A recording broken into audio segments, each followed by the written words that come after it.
Soft Skill Seorang Leader oleh Yeyet Rostika.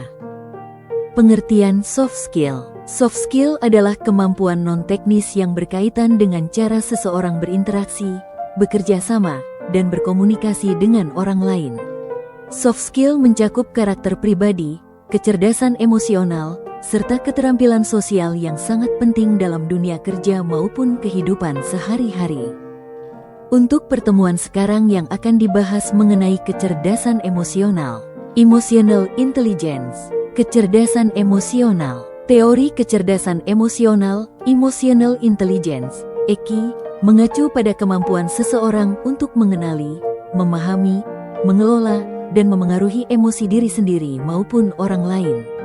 Konsep ini pertama kali populer melalui karya Daniel Goleman, seorang psikolog dan jurnalis ilmiah, yang memperluas gagasan awal dari psikolog seperti Peter Salovey dan John D. Mayer. Sekarang kita akan membahas komponen kecerdasan emosional satu persatu. Pertama, mengenai kesadaran diri atau self-awareness. Self-awareness adalah kemampuan untuk memahami dan mengenali emosi diri sendiri, termasuk menyadari dampaknya terhadap pikiran dan perilaku. Orang yang memiliki kesadaran diri tinggi tahu apa yang mereka rasakan dan mengapa.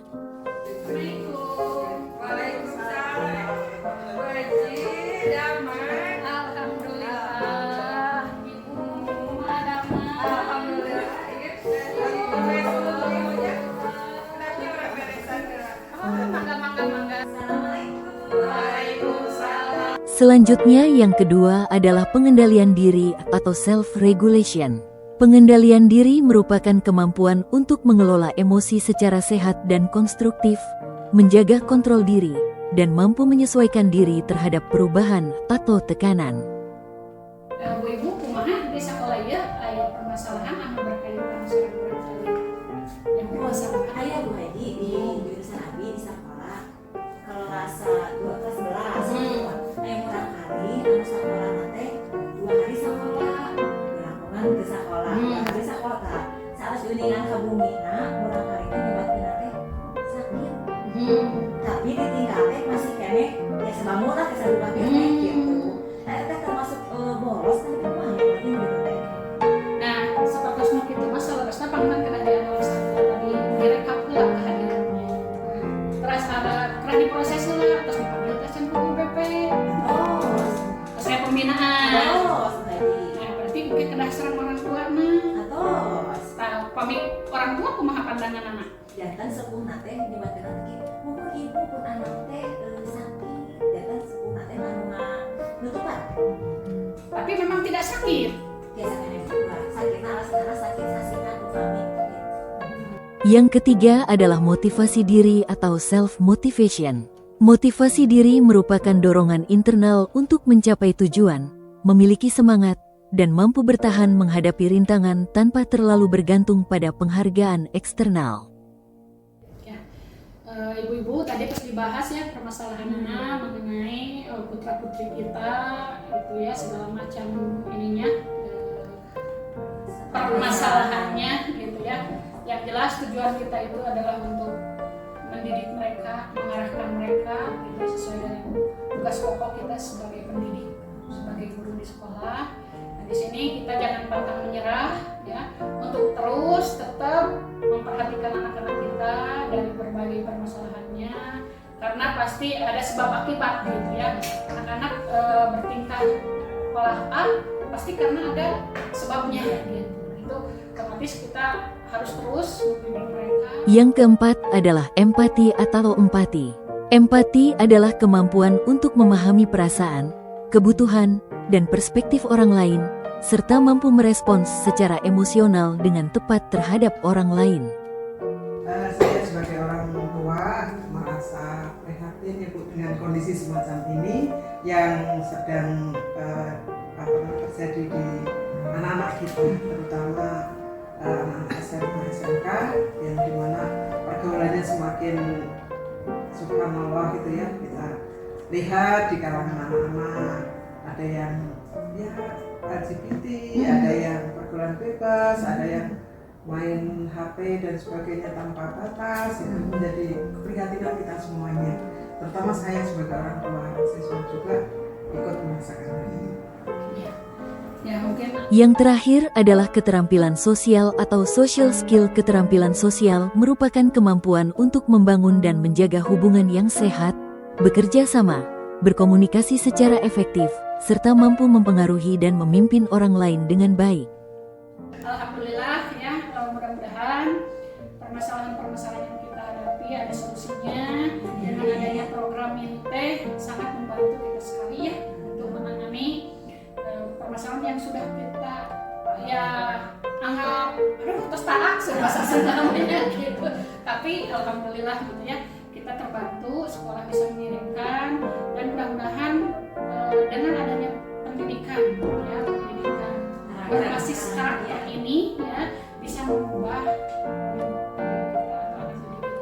ke arah yang lebih baik. Selanjutnya yang akan kita bahas mengenai implikasi kecerdasan emosional. Peran kecerdasan emosional, emotional intelligence, EQ, bagi seorang pengawas sangat penting karena berkaitan langsung dengan efektivitas kepemimpinan, hubungan interpersonal, dan pengambilan keputusan yang sehat. Berikut beberapa peran utama kecerdasan emosional bagi pengawas. 1. Meningkatkan kemampuan memimpin. Seorang pengawas dengan EQ tinggi mampu memahami dan mengelola emosinya sendiri serta mengenali emosi orang lain. Ini membantu dalam mengambil keputusan yang lebih bijaksana, menyelesaikan konflik secara konstruktif, dan menciptakan lingkungan kerja yang positif. Kedua, membangun hubungan yang baik. Kecerdasan emosional membantu pengawas menjalin komunikasi yang empatik dan efektif dengan bawahannya. Dengan demikian, tercipta kepercayaan, rasa saling menghargai, dan kerjasama tim yang kuat. Ketiga, mengelola stres dan tekanan. Pengawas sering menghadapi tekanan dari atasan dan bawahan. Dengan kecerdasan emosional yang baik, mereka dapat tetap tenang, tidak reaktif secara emosional, dan tetap berpikir jernih dalam situasi yang sulit.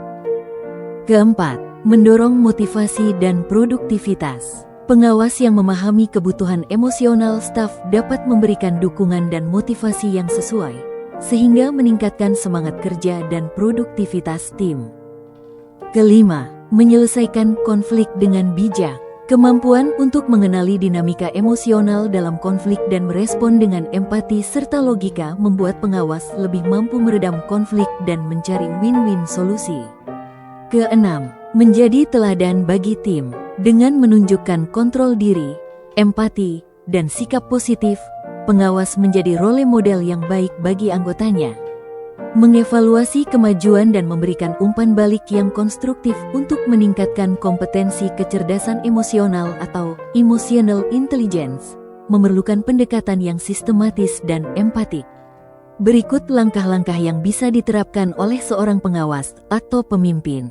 Pertama, evaluasi kemajuan kecerdasan emosional. A. Gunakan alat penilaian kecerdasan emosional. Gunakan instrumen seperti EQ 2.0, MSCEIT, atau self-assessment sederhana berbasis kompetensi EQ atau kesadaran diri, pengendalian diri, empati, keterampilan sosial. Bisa juga dilakukan melalui survei 360 derajat, melibatkan atasan, rekan kerja, dan bawahan. Selanjutnya, B. Amati perilaku nyata di tempat kerja. Perhatikan bagaimana seseorang merespons stres, kritik, konflik, dan keberhasilan.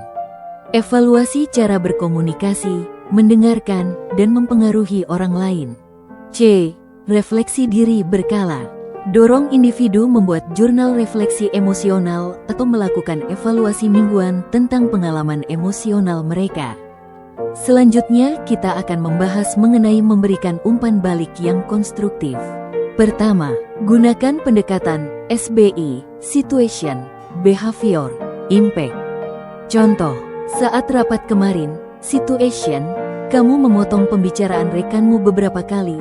Behavior, ini membuat mereka terlihat enggan melanjutkan pendapatnya. Impact.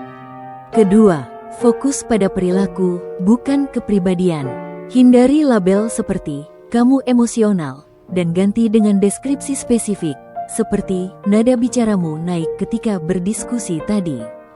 Ketiga, berikan umpan balik positif dan penguatan. Saya melihat kamu mulai mengendalikan nada bicaramu ketika ada konflik kecil kemarin. Itu perkembangan yang bagus. Keempat, berikan saran tindakan spesifik. Coba luangkan waktu 5 menit setelah pertemuan penting untuk menenangkan diri dan mengevaluasi kembali respons emosionalmu. Kelima, gunakan tanya jawab reflektif. Tanyakan, bagaimana perasaanmu saat itu? Apa yang bisa kamu lakukan berbeda jika itu terjadi lagi? Pembahasan terakhir mengenai tindak lanjut dan pendampingan. Langkah dalam tindak lanjut pendampingan ada 3 langkah, yaitu: pertama, buat rencana pengembangan pribadi (PDP) dengan target spesifik misalnya meningkatkan empati, mendengarkan aktif, atau meredam kemarahan. Kedua, adakan coaching atau mentoring secara berkala untuk mendampingi proses perubahan. Ketiga, monitor perubahan jangka panjang dengan mengevaluasi kembali setiap 3-6 bulan. Demikian pembahasan mengenai soft skill seorang leader tentang kecerdasan emosional. Semoga bermanfaat. Jangan lupa like dan subscribe ya. Terima kasih.